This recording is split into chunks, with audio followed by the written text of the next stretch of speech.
Mayor, it's 3:30. We're ready to begin when you are. Excellent. Thank you, Madam Clerk.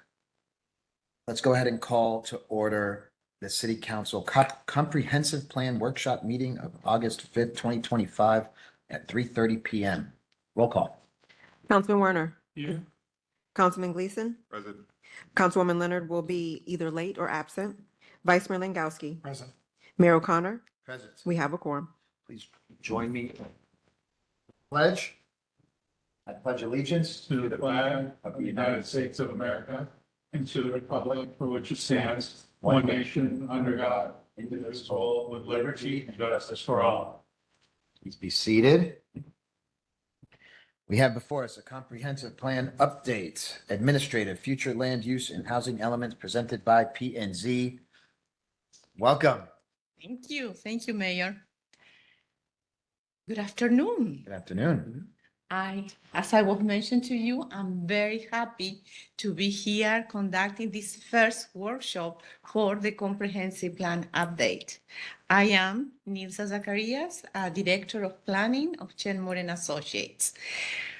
Back in 2016, this city assembled a highly proficient and experienced team of certified planners, licensed architects, licensed landscape engineers to prepare the first comprehensive plan. I was honored to be part of that team. I hold a bachelor degree in architecture, and as a Fulbright scholar, I have a master's degree in community and regional planning from Iowa State University. And I am also a licensed, a certified planner by the American Institute of Certified Planners.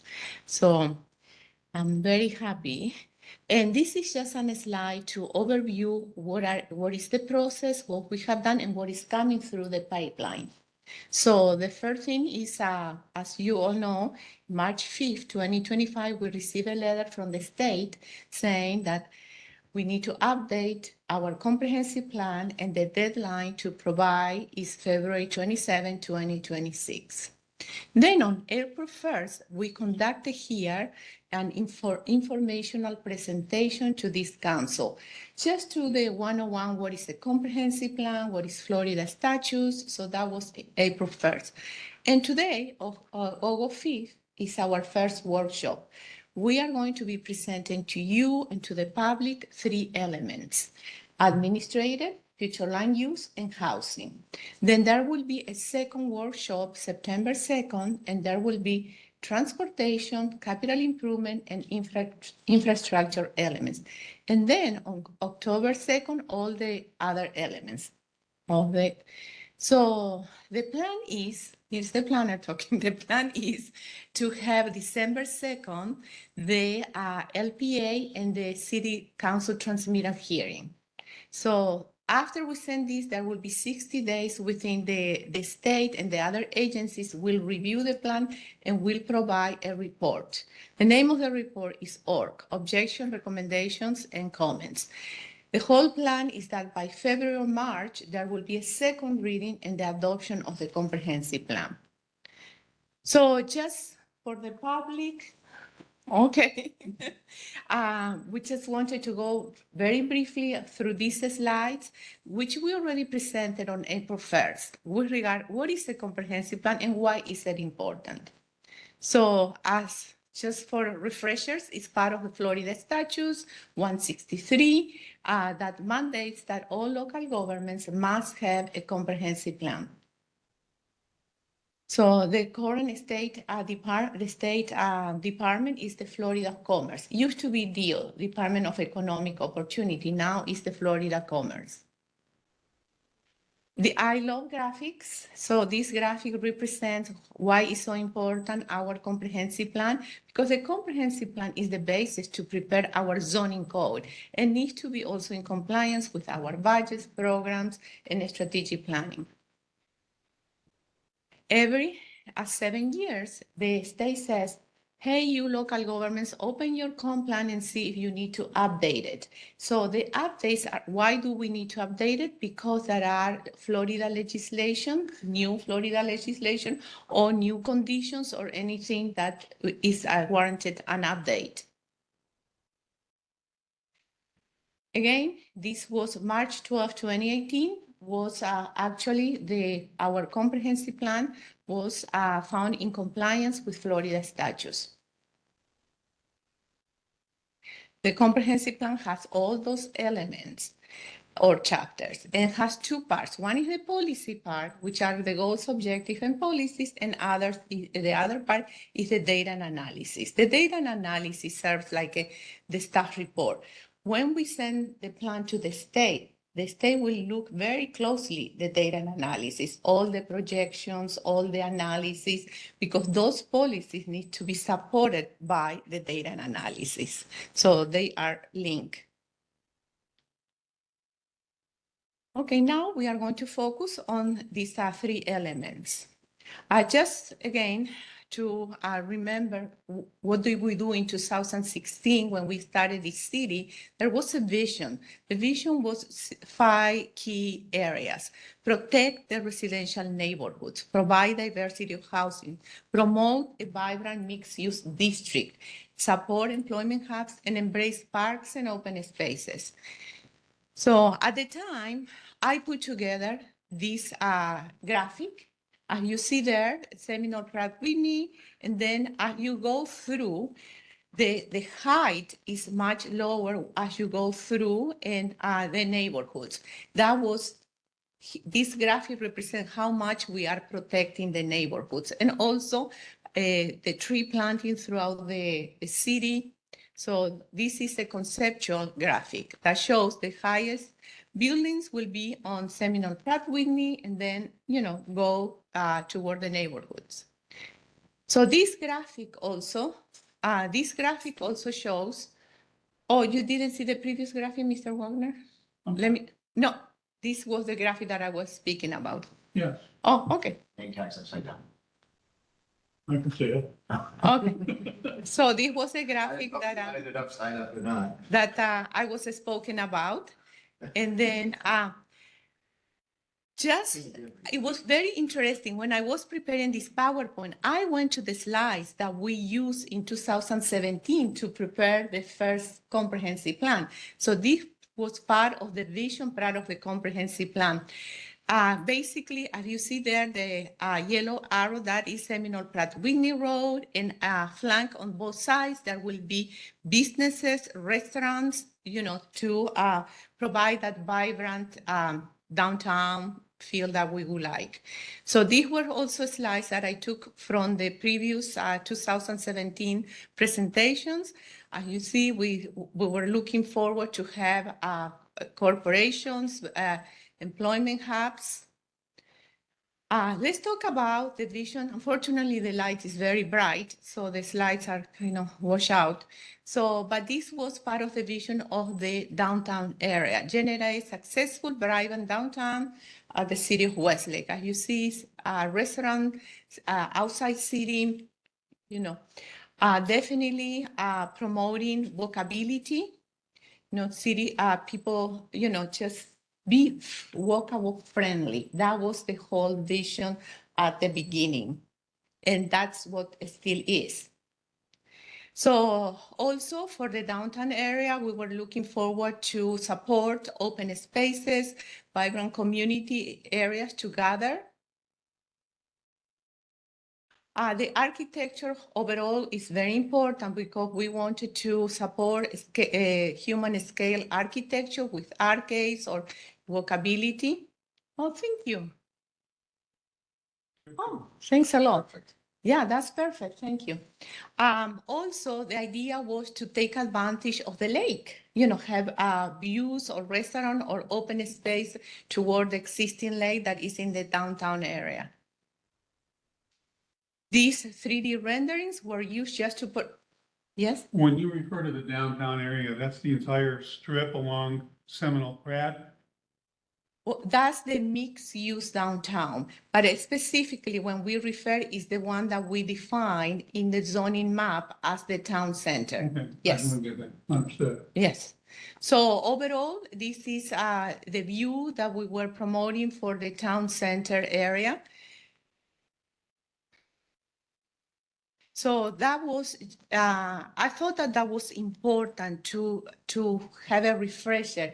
Where did we started back in 2016, 17, and why we have, honestly, today I came early and I went to Starbucks, to read through and I said, oh my goodness, 9 years ago, there was nothing here. Now I am in this and there was a lot of young people sitting in Starbucks. It's really vibrant. It's becoming an amazing community.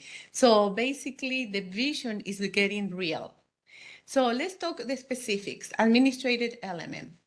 If you notice on the data and analysis of the administrative element, I made reference to the strategic planning that it was facilitated by Dr. Sugarman and those are specific dates in May. And there was also, I know there was one-on-one meeting with city council members, and there were 2 public workshops. So I included also on the document this graphic that was prepared by Dr. Sugarman and summarized the vision, mission, and core values. The important document, again, is the policy document, and the policy document needs to be submitted to the state in a strike-through and underline. Any change, anything that we are deleting from the policy document needs to be a strike-through, and any language that we are adding must be underlined. So the only thing that we are adding on the administrative element is the reference to the 10 and 20 years. Why is that? Because that was a Florida statute, that's the new legislation. So it has to be very clear in every goal of every element that this plan will satisfy the 10 and 20 years.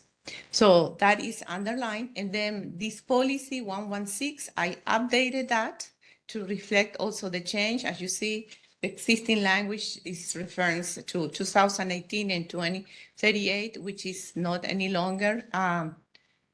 So these slides, we are showing the specific language that was changed in the policy. So we also added on the administration element 117, a new chapter, the private property right element. That element was processed, I believe, was processed in 2022 or 2023. So that is currently part of our comprehensive plan. And again, that was something by the legislation that we were needing to adopt.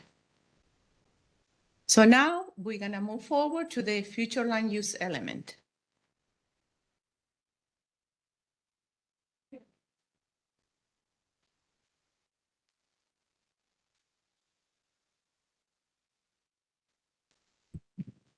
Good evening, Mayor and Council. Osnia Leon, City Planner for the City of Westlake. Just a brief summary for the future land use element. This element established the foundation for evaluating land uses and the basis for the policy recommendations outlined in this document for the next 10 and 20-year planning periods. This element, again, establishes the framework and manages the growth, redirecting the type of density, distribution, and character of the development of the city. And also the associated policies provide the framework and rationale for the, and based on that, you create your land development regulations in the zoning code, and that's per Florida statutes. This table is the new updated policy, permanent population and housing projections for the city for the next 10 and 20 years, so 2035 and 2045. That's the projected population. Can I interrupt real quick? Sure.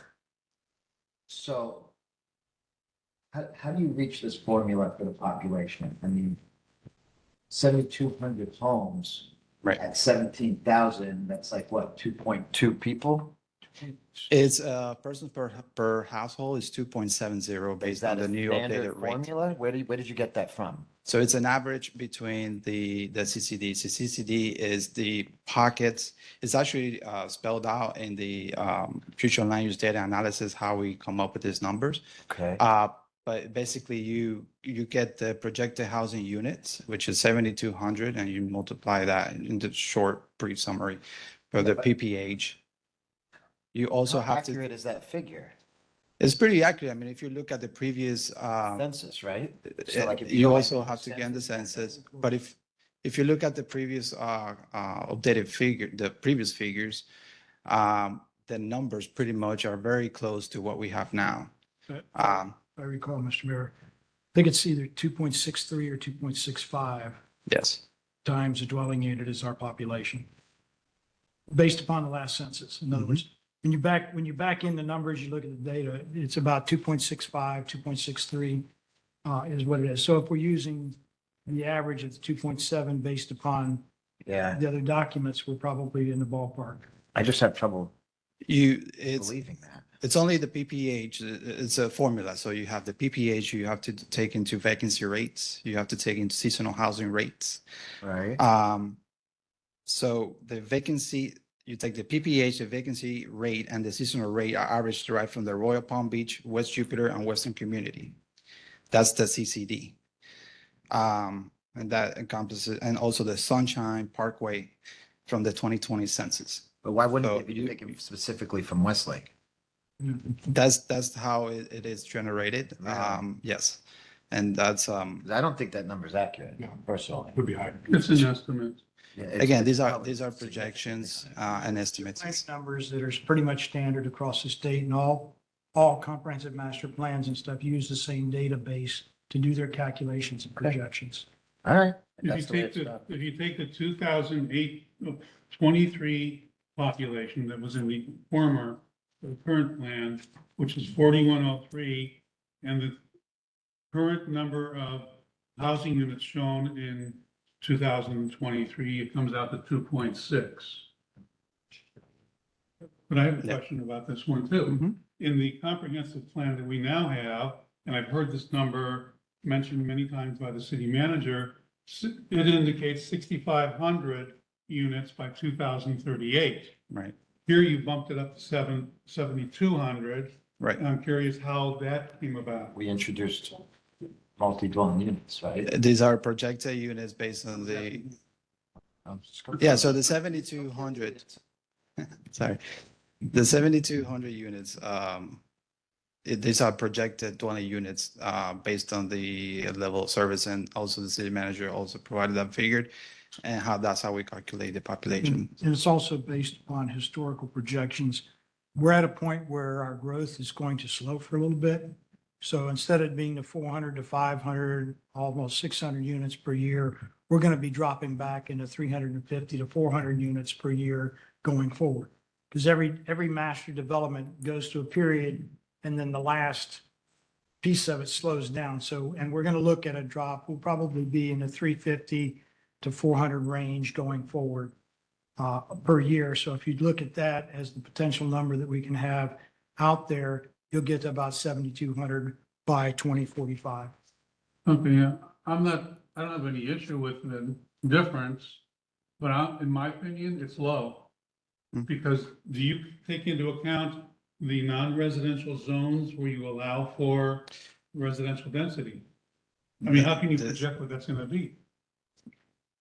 Yeah, I mean, so this is the maximum that we're projecting, can take into account all the areas that residential is allowed. Residential zones, Yeah, so which mixed use also allows residential units. but in the non-residential zones, Mm-hmm. downtown, for example, and town center zones, you allow the zoning Yes. allows Correct. residential, and it can go at the full intensity Mhm. that the code says. They're You correct. can't really, it's really their best estimates. Yeah, which I think is low. I think it's low too. I think it'd be more like 9,000 to 10,000. Well, because we introduced the terraces and we introduced townhomes and now we're bringing in cottage homes. It was 6,500 before all that. That's what I'm saying. Now we've got more home, more density in a smaller area. We're talking about only changing it by 700. It But doesn't make you're- sense. The original, you have to go back to the original master plan was for 45, 46 residential units and 2.2 million square feet on the 4,000 acres. The rest was open land. When we did the comprehensive master plan, we looked at it and said, well, you could go to 6,500 units without a problem.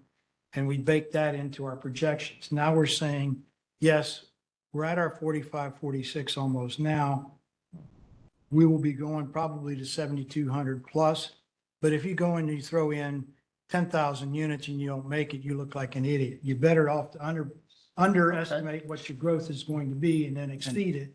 Because you can always modify your comp plan to show, hey, yes, we were, for example, our roads, Ilex, Water's Edge, and several of these others, they weren't supposed to be constructed till 2026, 2027. They were done 3 years ago.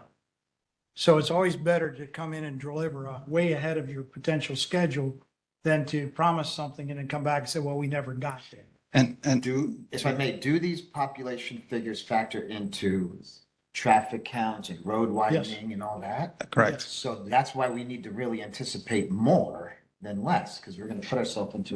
If we anticipate more and the level of service is not there, we cannot increase that number. So this number is based on the infrastructure that's forthcoming and things like that, the traffic that's, all of that plays into account. So if we put a higher number, it throws off all of those years regulations.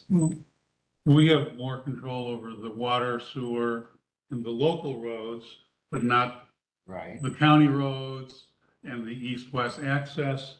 And that's going to continue to be an issue for us. I just want to be a responsible pillar and make sure that we're planning for the growth Mhm. that's obviously coming. Versus we don't want to be catching up to it later. We're course. planning conservative, which you can always add to versus planning beyond what you might hit. It's always better to plan conservative than overdone. Do water and sewer utilities, as they are now planned and installed, accommodate the higher projections that you're thinking of? They will when they develop the west side, yes.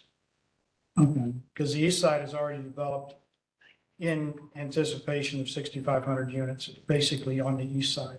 Okay, Plus, Roughly double. so that's where the big difference is. yeah. In other words, the infrastructure has already been designed to accommodate the 6,500 units with the 5 interconnects we have with the county. We're adding another interconnect with the county's water system as well in order to have water through everything.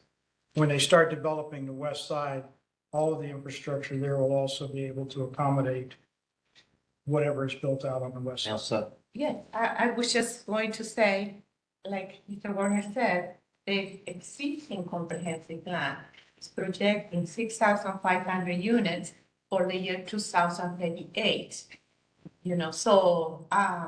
So here we are. Once I present the housing element, you will see how many, that number that is there, 3,625, is what are we projecting to have this year. which seems reasonable. When I present the housing, I have a table that goes community by community and year by year. So, that number is completely real. So, 3,625, and then we project, 5,400 for the year 2035.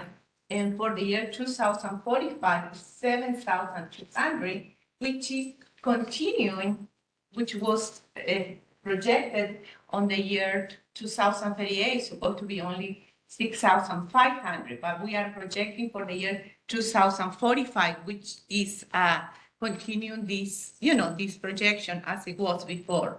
Now, I'm more concerned about the 35 number than 45, but. But we'll get to the housing. I promise you, I have a great table that I work along with the building department and everything else. So to show how many homes with COs, without COs and everything. So I'll get to the detail when we get housing. So the 3625 that you're showing today, Yes, I'm assuming that means completed and in under construction, because I think the city manager has indicated we're at 3,200, so occupancy permits or Wait. building permits. yes, Oh, I that's will the, show the the blue detail ribbon on on the the Right, board. occupancy permits, Yeah. right. I will show the detail on the table. So, and I have a map and a detail on the table when we get to housing. Please hold me accountable. All right. 5 more minutes. And this table is the first table. We have all the tables I'm going to show you. This is the city permanent population projections. We also have a table of city total population projections. It's a little bit higher than that number, and that's what is utilized to analyzing the 10 and 20-year infrastructure needed. So these are the seasonal population projections. And this is what I was talking about, the permanent season. No, this is just, Is that this one is city 8774? total population projections. That's a total of 18,255. The 8774 is a function of the housing units that were reported in the earlier table? Which number? 8774 for 2025, Right, that's the permanent population, yes. based on 2025. the earlier number for housing units. That's on the 2.6 or whatever, right? This one, 3625. Right, exactly, Okay. correct. All right, well, people aren't in there yet, but that's okay, I understand. I understand, but I think we're actually higher than that right now. Do we have the ability to get an actual population count as of today, since we're in 2025? No, unless you do a door-to-door survey. You're not going to get a population count. You have to use the estimates, which is what every city does. We couldn't collaborate with the master HOA who has every resident because they need access to the amenities? I don't know if everybody's registered. Well, sure, They're not, for the most part. that's not public record. Yeah, they're not. That's all why I that use the word accommodating. collaborative. They're not all that accommodating. I mean, I think it would help us if we had an accurate figure. We are a city with a unique situation where everybody who lives here is also part of the master HOA. And I can't imagine that they wouldn't want to share that data to get an accurate population count. Can you send them this information and just ask if they could confirm, is it close, is it more, or is it less? Can you at Send it least do to that? the master HOA? Yeah. You're saying? I'd love to get an accurate figure. Is It's that- hard to anticipate future, but we're in the present. Yeah, We will talk with we can talk with the city manager, but it's because there are also kids, obviously for each household. Some household has only 2 person, 1 person, 4 persons, 6 We people. can get a more accurate figure than we we could. know that the HOA would have that information. We'll reach out to them and see if we can get. I mean, just ask them, are these numbers close? Is it less? Is I it think more? it's a great idea. Let's start, yes, we would love to have more accurate, but these are the projections. I just don't want to be in a position, you always hear of, they should have planned for this 10 years ago. They should have planned for this 20 years ago. We're in that position right now. Yes, we are. And I don't want to be in a position where 10 years from now, they're saying they had the opportunity to plan for this and they didn't. And that's why we go through this process every 7 years or so to update and see how close we are to those numbers. Even if we had a definitive Yeah, number an today, estimate. tomorrow it'll be It different. could change. Sorry, The market But can at change. least, No, I understand, I agree that the base should be okay. accurate. We would love that. We would love that because most of the other comprehensive plans that we do for other cities, we rely on the census. So 2020 and then we do a projection from the 2020, Fair enough. but here it's not Yeah, that we way. have a unique situation. Yes. We have one master HOA that happens to have data. We'll reach out to At least them. The adults in the home. Well, can you put a footnote on 2025 saying based upon current certificates of occupancy and planned and approved housing units as of Yes. this date, whatever the date, at least we know what the Based base, on what? what it's based I on. got it. Yes, I think it's important. So Yeah, so we put like a cutoff month board to get to that number because again, every month we, producing a lot of COs for a single family. So by the time we're done with this comp plan, that number is probably going to change as well. Right. So we need to Okay. get like a cutoff date. No, fair enough, So- but I mean, you want to be as accurate as possible. Yeah, sure. So this is the existing future land use map of the city. Basically, it's pretty much the same throughout all the years. The only change has been a little parcel that used to be civic that was approved for future land use map amendment in 2021, I believe, and that changed to mixed use as well, downtown mixed use. These are the future land use category of the future land use map with the corresponding zoning districts. So on the right is all the zoning districts that will be compatible with the future land use. In the event that you want to do a rezoning and things like that, you must be compatible with the future land use. So on the future land use categories, we have downtown mixed use. Can you go back to that map? You see the brown is all of the downtown mixed use land use category. Correct. In the zoning code, we had this discussion, there's another category called town center. That's a zoning district. No, I understand that. But your zoning has to be consistent with the comprehensive plan. Yes. And there's nothing yet that you've described in the comprehensive plan that distinguishes that town center area as having a different zone. And when we talked about it, Right. I thought there was pretty well understood or agreement that the future land use category should include town center as a separate category. Yeah, I think we have slides on that same specific discussion.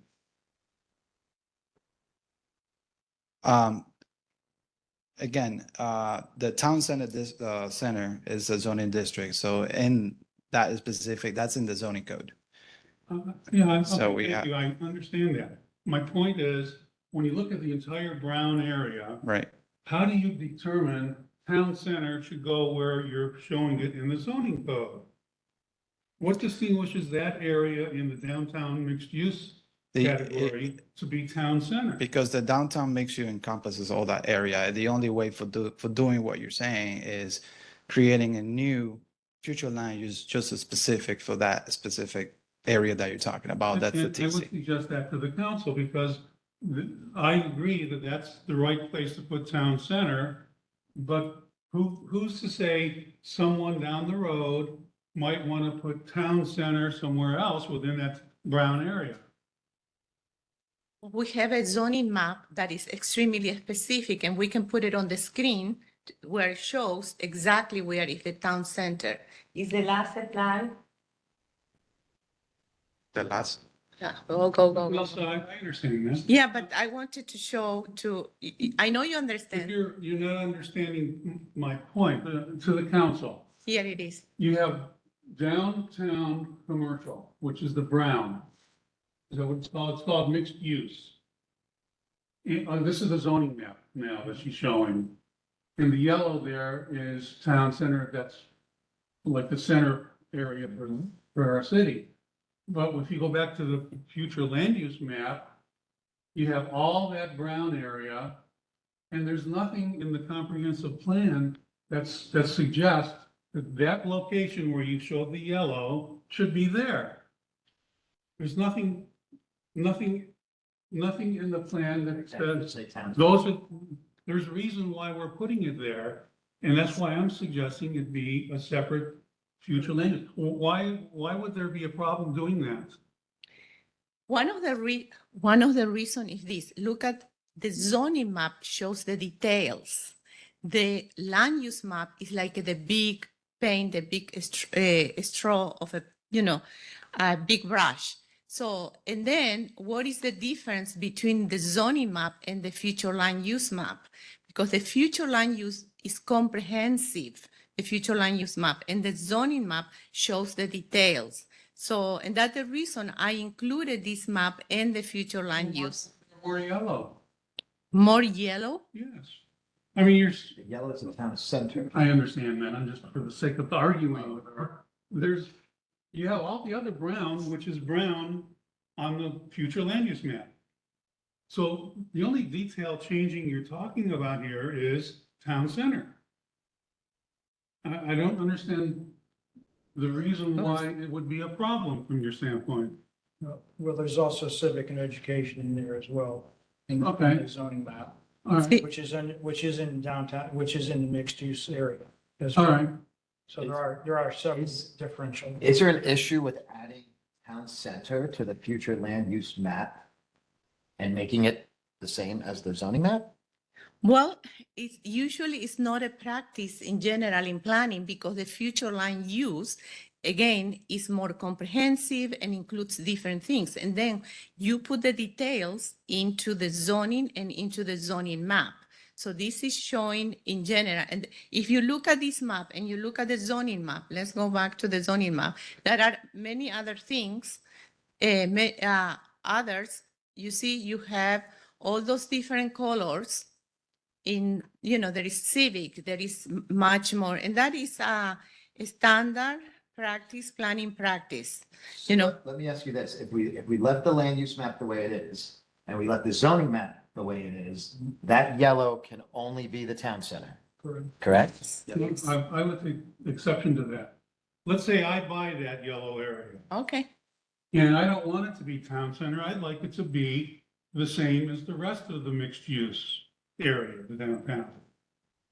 What would prevent me from doing that? you will need to, depend on what are you doing? The permitted uses, they're gonna do a rezoning, They have a to come to process, the a council. rezoning. Sure, I understand that, but let's say I'm the owner. I come to the council, I don't want the town center designation there. You can put it somewhere else, but I want it to be the rest of the downtown commercial. What would, A rezoning. Yeah, rezoning, and because the city council's vision is to have that a TC, it would come before you, the city council, and that's when. I understand I'm that. okay with trusting the future body to keeping it consistently the town center, as long as can only be the town center, right? Just like the hospital land can only be the hospital land, right? Because it's No. designated medical. I think There's so, nothing right? hold-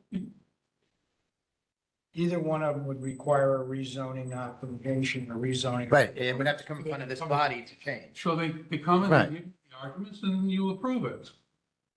Or deny. Or deny. Or deny it, of course, but it's an option, and that's my point. You have it in there as a future land use category, then it's set. Even though, let's say you put it on your flu map, let's say you put it on your, Same process. Yeah, so. if you put it on the flu map, and again, somebody can come in here and say, oh, I want to change it. And it's a process, a future land use map amendment. So there's always a process to make changes. So, and then the idea was to put the specifics as planning practice into the zoning map. Yeah, and we're going through a process now, right? So I still don't see why you cannot create a future land use category called town center. I haven't heard an explanation. It will be the same as the zoning map. What is the That's not that- difference between the That's zoning right, map? then it would be totally consistent if it was a future land use category. Two different things. All right, I'm not gonna get anywhere with this.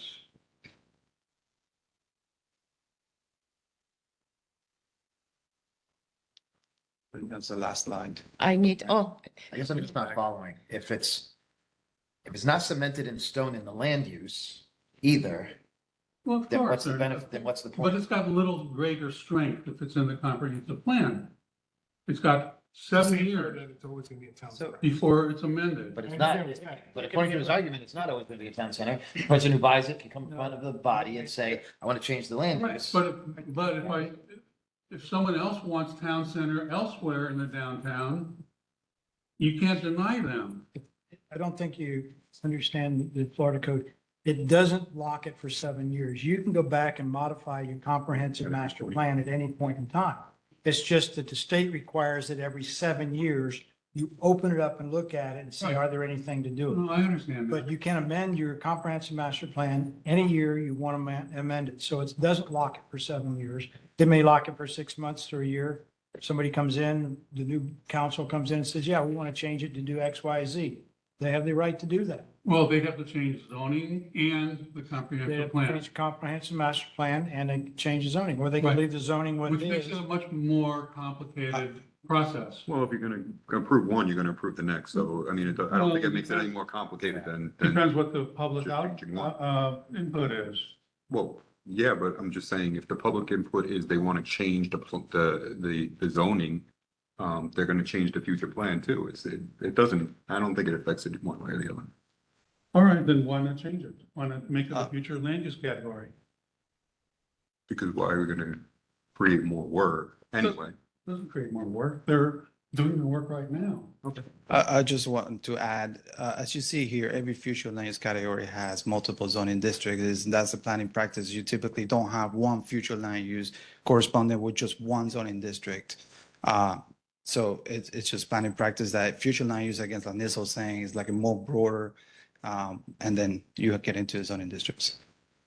Yeah, I just happen to believe the town center is a very important fixture for Westlake as a city.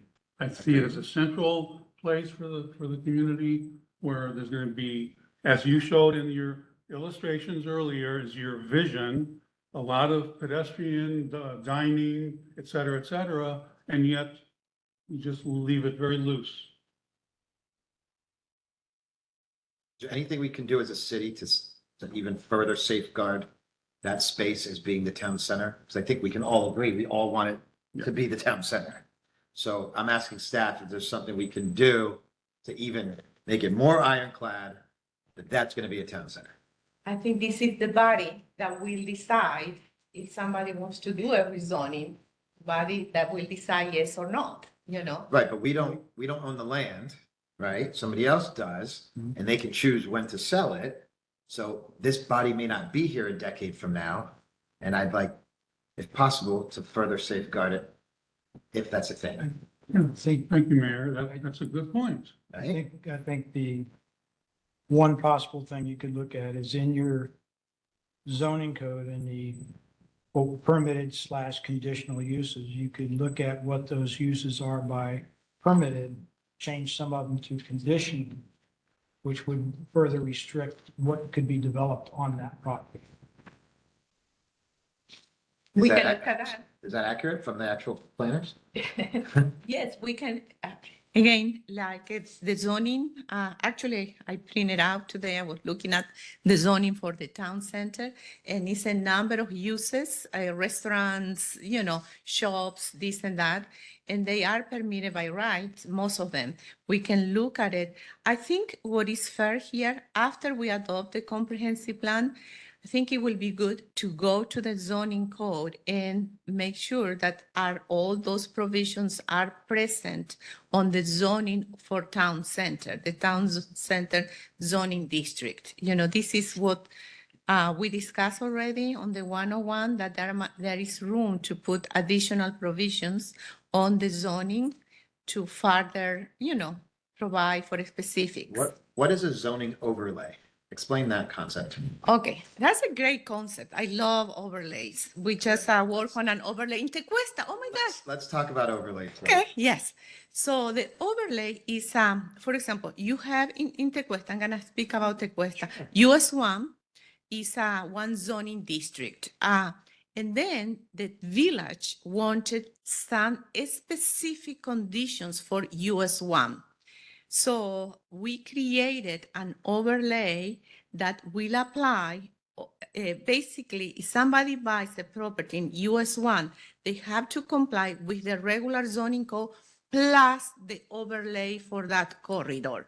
So those provisions for Tecuesta US 1 applies only for that corridor, that overlay. Can an overlay be used in that yellow section to further protect that dirt into only being the vibrant town center that our residents were all promised one day? Well, the overlays are used, that center already has a specific restriction, specific conditions, town center. For example, if you said to me, Nilsa, can we use an overlay on Seminole Pratt Whitney because there is a lot of mixed use, it's all that brown color. It's possible to create an overlay. Remember at the beginning, we considered that to create an overlay for the Seminole Pratt Whitney, because there are too many areas mixed use, but the overlay will only apply to that corridor, But for the town center, we already have a specific provision for the town center. And how is town center defined? I put on a slide. We'll go back to the last slides. No problem. So I still don't understand the resistance to creating it as a future land use category. there is not a resistance. Certainly hearing it. Oops. So this is the town center zoning district. When you go to the code, and I actually copy pasted this today, the permitted uses are residential uses and also non-residential uses. So on the non-residential uses, commercial, medical, civil, recreational. So those are today the uses that are. Okay. If I may, what would prevent it being all single family and no non-residential uses in that town center? That's something, that's exactly a discussion that we had, and that is where we can put more restrictions on the zoning code to say we would like a percentage base, how much percentage, yes. Because So as it sits right now, it can all be residential. Yes, again. those are permitted uses. Hold on. Yeah. I see some movement back there. I'm gonna ask the landowner's attorney to come up and further clarify that. Hi, sorry, Catherine Rothmel on behalf of Minto PBLH. I just want you to know you already have a percentage chart in your comprehensive plan that prevents it from being all residential. So that exists. I'm not saying that there's not more direction to go with that, but that restriction does exist. What is the restriction? For residential, a minimum 5%, maximum 25%. Okay. And then there's commercial, civic, light industrial, and institutional and continuing care. And that's in the comp plan? Yes. Is there any reason for that not to be also in the zoning and the land use? It's in the land use because it's in the comp plan. Okay. So, The land use would but work that's the together. downtown, that's the downtown as a whole. That's not just the town center, but you wouldn't be able to accomplish fully making the town center residential with that restriction in place for the downtown mixed use. Kind of like the city plans where there's residential on some of those buildings. Yeah, which I have no issues with. I mean, or like an Abacoa, Neither do I. Residential on top. an Abacoa, if you want to do mixed use, live, work, play, residential, I'm But fine with that's not my that. point. I just don't want it to see it get sold and turned into all houses. Right, Yeah, Or hotels or whatever. right, I wouldn't mind a hotel in there. right, hotel would be good. but not all. But when you say other, that's kind of open-ended, you could, I can read the code to you.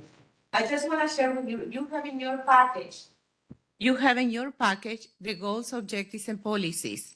And if you go to page, I can't read. Flu-6. So these are the mixes, and I will pass it around. Please. You have that in your package. Okay, residential, minimum 5. have you reviewed this proposal with the property owner? Excuse me? Have you reviewed this, what you're doing with the main property owner? These are public records, public documents. The answer is I did not sit on a table Okay. to review this with the landowner. 70%. And those are, that hasn't been changed. That's existing. What would be considered civic? City hall.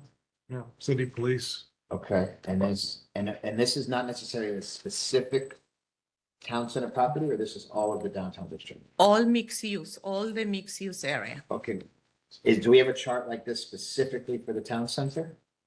We can put that in the zoning. We do not have that on the Haven't floor. actually considered what we were doing for the actual town center. No, all what we have right now on the zoning town center are the permitted uses. And I will pass this around so you can read exactly what is permitted. So I would like to see a chart like this for what staff is proposing. We make Oh, zoning that's for in the the zoning. specific. I'm gone for them. I'm sorry. Is that possible? Obviously not this minute, but Can you repeat that? We can look at what changes in the zoning code. Put in place what the comp plan says for the entire, I know you're talking about the entire, but. But what I'm saying is, Specific the entire to that mixed use yellow has- Square. the entire mixed use says a percentage is already in the comp plan, if 2%, no more than 25%. We can make sure that that occurs in the zoning code section for town center, that it accomplishes that same thing. Okay, And I think that's what you're driving at is making sure that there is a mix of commercial, potential family, et cetera, in there. yeah. Well, I think when we do that though, let's pay particular attention to the minimums too, because you don't want to tie someone to doing like, I agree. for instance, light industrial, 5% minimum. Maybe they don't want to do that in town center. So maybe Well, we, And maybe it we needs look to be at- I mean, maybe whoever purchases that land doesn't No. want to do any residential, right. right? So Because that may not be their thing. so let's just, you might want to Um, pay particular attention. to that. Yeah, right now, I'm holding in my hands the zoning district for the town center, and we do not have specific restrictions with regard to percentage or things. So I think They we are, should. you know, We can look at bringing that forward to you. Does everybody agree with that? Well, if you're unwilling to create a land use category, I would suggest putting something in terms of policy describing the reasons why town center is being located where it is, between the two town center roadways, you can, something that distinguishes that area for town center. And I think you should do the same for the civic locations and the medical locations, because otherwise there's no rationale to put those land use categories within the downtown anywhere. because they work together. The future land use map works along with the zoning map. We'll look at it. Yes, we will look at it. We will add the Anybody see policy. this? The- Thank Thank you. All right, so I think we need to iron that down specifically for that yellow pod, and then we can create a potential of what that's gonna look like. And I asked the council whether or not they would agree to have them put policy statements in there distinguishing where the town center property is and why it's there, It is the Center town of- center. center of town, high pedestrian activity near all the housing units, those kind of reasons. Because if someone wanted to change it to some other location, there would at least be an explanation, rationale that whoever's sitting up here would have to consider. I have no opposition with staff for the clarifying why town center is where it is. We can add a policy. We'll look at it. Great, thank you. Thank you, Councilman.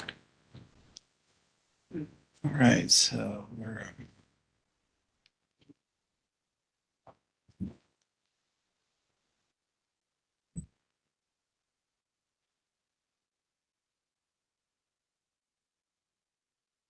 Okay, so this is the total acreage of the city and the breakdown between the future land use of residential, downtown mixed use, civic and open space. So these are the percentages. Pretty much it's the same with the exception of the civic that was updated. What's the two asterisks next to the total land area? So one is including or excluding right of way percentage. It's 141 acres in the city. It's on our page. Yeah. Well, no, you're showing one excluding, it's- one. So including. it's in your package. Those asterisks suggest there's more to it. Yes, and it's in your package. It's all written right here. Double Page asterisk, 9. 3 asterisk. It's on there. In the, Budget. It's on page 9 under tab 2. what does it say? It's the residential analytics. It's this one right here. He's not showing the pie chart, It's right there, and through the asterisk right there. Okay, approximately 100 foot on the.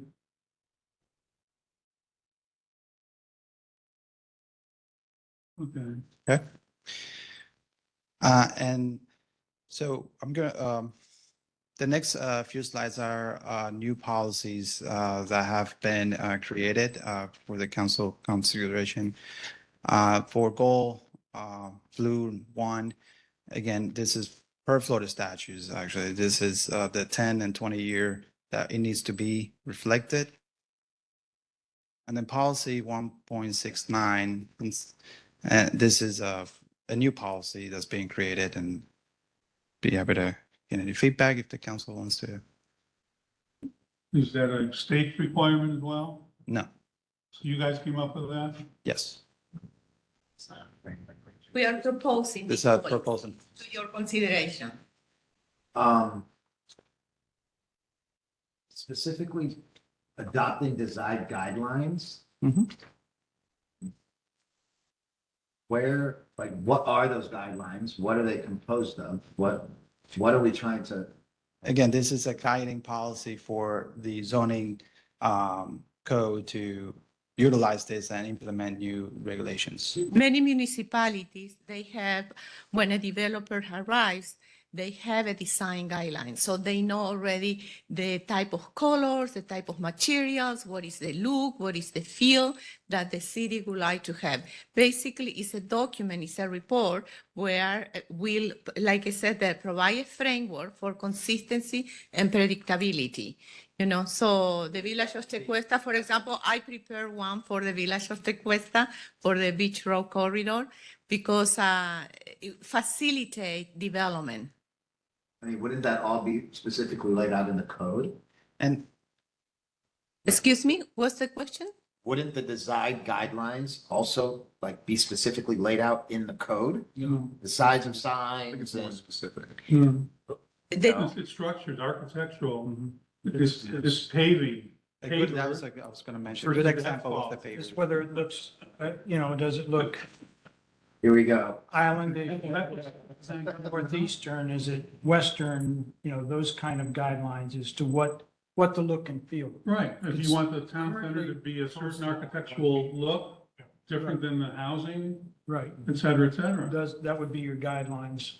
Or you can use those pictures that you had up front and say, these are our guidelines. Right. You have to spell it out too. Yeah. And then the guidelines later on, if the city has a design guideline, they are adopted into the code by reference, the zoning code, So. I just feel like it's very vague. I would like to know what those guidelines are. before Well- we say- You got to create. That's everything. I think we It's by create. design. It's like whatever the council chooses, the level of detail they want. And it is vague by design. And that's It's the a general purpose. document. It's another contract service to do. Right? Yeah, budget things. Yeah. And it says consider. The word was chosen. We are not saying adopt a design guideline. We are saying Yeah. consider. That does suggest that, well, that, Consider. it suggests that what we are seeing now may not be totally acceptable in terms of housing and commercial. And I don't know that that's the case. It's an idea. We can scrap it. Huh? We can scrap the concept. Not a Is big that the deal. policy statement? Yeah, I don't have a problem with it, but I don't have I a just feel problem like with it's super vague. it is. And I I think think it's we should supposed to nail be. down specific It's what design they, standards in our code. I would say for the town center have design guidelines. Which That's we could do totally- it, which we could do in our code. It's totally, no, it's not. You don't want to go there and vote. You're the guidelines, they're not standards. So the only issue I have with saying design standards for the town center is that gonna prevent somebody who is like one of these, that's gonna be a very expensive piece of endeavor, right? Mhm. Probably hundreds of millions of dollars. who Of knows? course. And if we make the box smaller, are we eliminating potential people from snatching that up and building? Yeah, the council will decide how small they want to make the box. You know? I mean, many cities have, for example, I say, okay, this is a design guideline document, and then they will break it down by district. Like the mixed-use district will have a set of design guidelines. The town center will have another one. The residential will have another one. So the design guidelines is prepared according to a vision, according there's workshops, and and depending on the different districts. They're guidelines, they're not definitive ordinances. Here's just my logic, and I'm gonna just think out loud here, Mhm. right? There may be a potential deal or contract in the works that we're not privy to, that we have no idea, that all of a sudden, if we adopt a guideline, it could crash the deal. Meanwhile, every constituent I speak to, like, where's the town center house promise? Where's the town center house promise? Where's the town center house promise? If we start governing that, it could crash a deal, right? It's possible, and I don't want to do that. No, I think that's a little short-sighted. We don't need to be come up with guidelines for the details. We could come up with a central plaza for congregating people. We can say guidelines would include outside dining experiences, and you can go into more detail as you like. I would be okay with creating guidelines in terms of those percentages that we talked about. Percentage of residential versus commercial, so on and so forth, but not as far as like, it's gotta have white rocks around the palm trees. Those are not design guidelines. I mean, we don't have to do design guidelines. But at some point, you're gonna get a developer coming in for the town center, let's say, and they're gonna propose something that may not reflect what you think the constituents are looking for. A central place, a water feature, or Right. certain level of landscaping, or above ground, above first floor residential. There's a lot of levels you can go on a design guideline and Ultimately, any design would have to be approved by this body, Of correct? course, Yes. and they're only guidelines. Usually the design guidelines that we have prepared has like a three titles, I would say. The site design, the building design, the landscaping design, and we usually put like all the different type of plants. We are not saying you have to choose this plant, but we put a guideline of all the type of plants that should be in that specific zoning district. Right. And also, for example, for sidewalks, we will put all the different type of material that can be, or we will put for the colors, all these different type of colors. Or the So street fixture. the street, lights. the public realm, we say we need some benches, we need, so it's general. The guidelines would also take an attack that there's a number of places around where if you drive down the street, it looks like a building and housing. In reality, it's a parking garage behind it. Those are guidelines and saying, hey, if you're going to build a parking garage, it's got to look for the first 2 stories. It's got to look like a house on the outside. That's a guideline of saying, hey, how do you do it? And Well, what I see around the country right now is Staff on that. I'm just gonna say something. We're down to 28 minutes. We still have 2 more tabs to get to before the 5 o'clock Fair budget. enough. So. Heard. We can strike through this. This is just a proposal. Okay, that's fine. Spend 5 minutes on it, show them, Yeah, let's Yeah, scratch come it for now, bring it back when we can really dig into We'll bring it. back the Okay. theoretical guidelines. Just go on. I like that. Thank you for keeping the tempo there, Vice Mayor. These are Watch the clock tick the down. next language that's being proposed. Is more. The objectives, coordinate with city to protect and enhance the tree population for the purpose of maintaining a more natural environment, welcoming greener character with the corresponding policy, support the creation of an urban forestry plan to provide long-term strategies and guidelines to maintain and enhance the tree population of the city. Is this a state requirement? No, How did you come up with that? come up with what? The policy and, How did you come up with suggesting this? Because we are preparing this plan for the next 10, 20 years. So, and as the city matures, these are, good policies to have in the book. It was just our professional opinion, but then again, it's up to this body to, and these you know, objectives mind and that. policy are also in other comp plans throughout the state as well. You know, how do you do it? If you look at the flu 13, page flu 13, it breaks it down to point 1, point 2, point 3, point 4. And you could actually read through them. They're actually pretty decent. But I think it will preserve the amount of trees that we have and the look and the feel, because that's the first thing that I hear when people come They love here. They love the landscaping, Yeah. they love the trees. Everybody they loves love it. Westlake's landscaping. Yeah. Except sometimes we get those complaints about the monument signs entering the city. Everyone's. Everyone. They love our landscaping and our DMV. There's more policies on this. Objectives, consider street trees as infrastructure to preserve and protect them as community assets. Support a community education program to encourage the public to plant and maintain species native to this region. And you're referring to public streets, is that correct? Yeah. Yes. The only qualm I have with that is we don't own those streets But I believe that's or the what. trees, so it's It just says trying to coordinate get. with Sid, though. It's Right. Yeah, maybe it That's should be why a it SID says policy. continue with Sid. Let Sid pay for it still. I don't want them to say, hey, it's the city's policy, Exactly. put it on their budget. Is that what this It's is? still coming out of, it's still coming out of the residents' pockets one way or the other. It doesn't matter. Yeah, but More policies under this objective. Just budget. We hear about that too. if it's gonna be a city policy, then it should be a city street. And the last three policies regarding this, protecting existing trees by creating mitigation provisions in accordance with applicable Florida statutes, encourage development and make renovations to provide shade trees along sidewalks to enhance pedestrian activity, continue to promote and enhance city streets and landscape regulations to support a sustainable tree canopy within the city. I don't know. It seems like an okey doke to get the city to become responsible for the landscaping. Well, eventually we're gonna control Sid anyway. Actually, Well, but it'll be on. And this is a 10 or a 20 year. Technically, right now, you have nothing that if Sid decided that they wanted to cut the landscaping by 50% because of the maintenance cost to the residents, you don't have any say-so in whether they could or couldn't. Right, so and we still wouldn't, it's purely a SID we issue. still wouldn't have a say so. Under your comp plan, Sid's got to kind of work within that comp plan. So Like that's why protect it us. does say coordinate Well, with Sid. Then let's make it say coordinate with Sid. He says, it says in right here. Sid's budget to, Let's coordinate with Sid to protect. their responsibility It's to. it's to protect what's already been constructed is what it's aimed.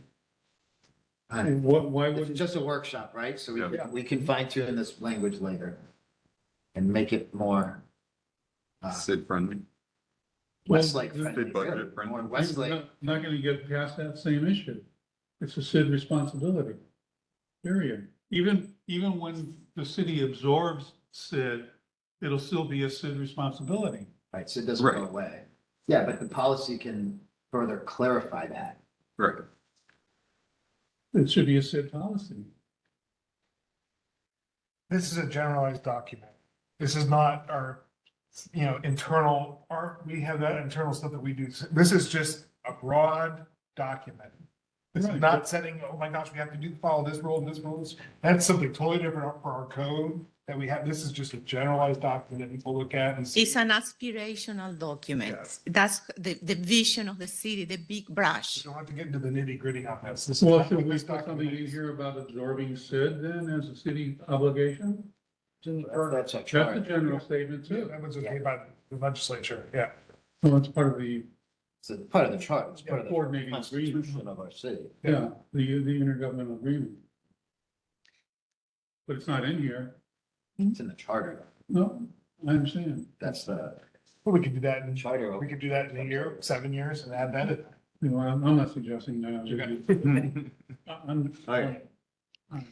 Very good. Okay. So the housing element, the last element of this workshop. We are only updating only this policy, which is the goal, and we included again the 10 years and 20 years, and we put the years specific. Fine. So how do you need to know? We prepared this new map, and I have this for you. I will provide it to all of you. Is it for you, Mr. Wagner?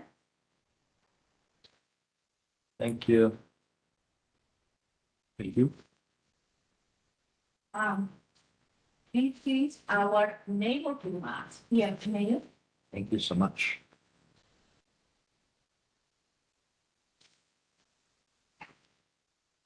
It's amazing to see these all these neighborhoods, and then if you look at the data and analysis, we actually did an inventory with photos and number of units for each neighborhood. So the data and analysis has a very detailed inventory. We have right now 14 neighborhoods, and we will talk about, the map shows 14 neighborhoods. It's extremely important to focus on the definitions of that are included in our comprehensive plan. The definition of single family attached, single family detached, and multifamily dwelling. Those are specific definitions. This table that is already part of your package is on the data and analysis, shows all the 14 neighborhoods, the names, and most of them are single family residential. There are only two neighborhoods, Crossings and Terrace, that has attached units. And this is the table that I referred today, which is very important, the one that is on the screen. This shows year by year and neighborhood by neighborhood the number of units. So this table is as June 30, 2025, the total number of parcels with seal is 3,341. And this is already part of your package too. It's very detailed. We work hand by hand with the building department. And then because this is only until June 30, the projection is that by the end of the year, there will be 3,625. That was the number that you saw previously on that table, remember? So we have been working very closely as a team.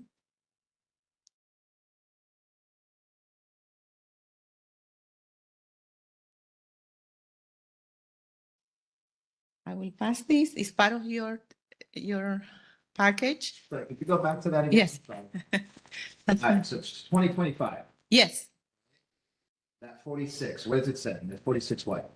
units, parcels. 2025? Oh, under the 2025 column? It's Crestwind. There's only 46 units in Crestwoods? No. This No, year? that are, Sold in that are 2000 being, Closed in 2025. yeah, That's that, what- that were issued COs. Okay, got it. Yes, you see the total? Yeah, the total is 560. You see the one in red? I got it, okay. Okay, this is a very comprehensive table. Where did you get this information?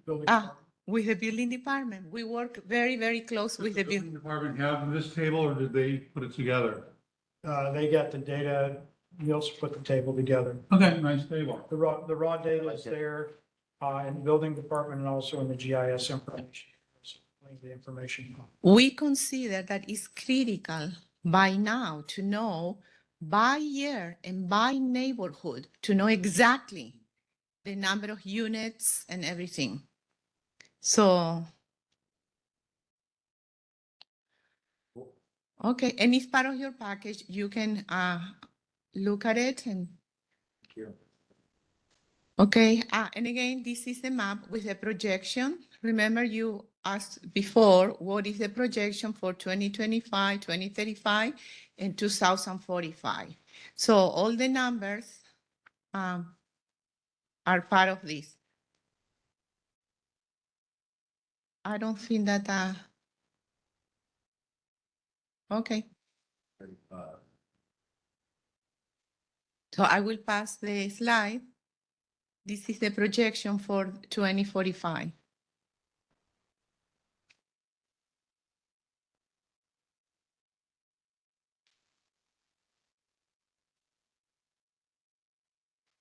Because this document is going to the state and we need to include statistics, and because we are a new city, so most of the statistics is based on Census County Division, the CCD.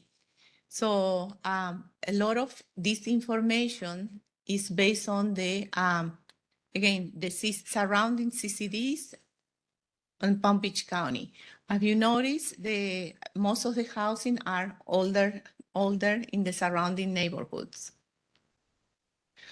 Also here shows how much is renter occupied and how much is percent, what is the percent of owner occupied. But this is for the CCDs, not Westlake. It's part of the whole analysis that the state needs to receive. So this is in terms of the household income. Look at surrounding CCDs, Palm Beach County, and the growth is household income. Westlake is not in there? It's not contemplated directly. Okay, true. Household by income range, all of this analysis is part of and then I'm really excited about this. Last week when we were working on this, I contacted Ken and, we wanted to provide up-to-date data with regard to the HAPPY program.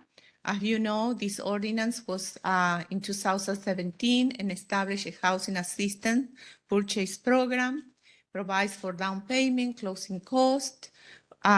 So the funding is a partner with the developer, Minto, PVLH LLC, and the Westlake Community Foundation.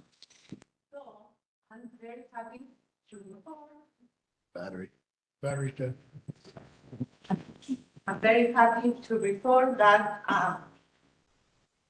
69 families have benefited from this program up to July 31, 2025, for a total amount of $922,410. So those are accurate numbers. Thank you for providing. What's the balance available? Close to 5.5 million. We've got another, I think in August, there's 15 in the pipeline. Oh, okay, good.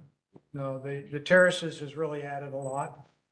And I would expect that when they go on the other side to the cottage homes and other stuff over there, that'll also come into the range where a lot of people will be benefited by it.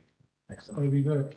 This is a great program. I mean, as far as I know, it's the only city in Palm Beach County that is providing this type of program, as far as I know, for the record. We might like that. So, and that was the last slide, and let me know if you have any questions, please. Any questions? No? All right. City attorney or city manager, we have any comments? Nope. Not right now. Let's open up for public comment. Do we have any comments from the public on this matter? Mayor, I received no public comment cards. Okay. I'm going to adjourn at 4:47. Thank you. Thank you.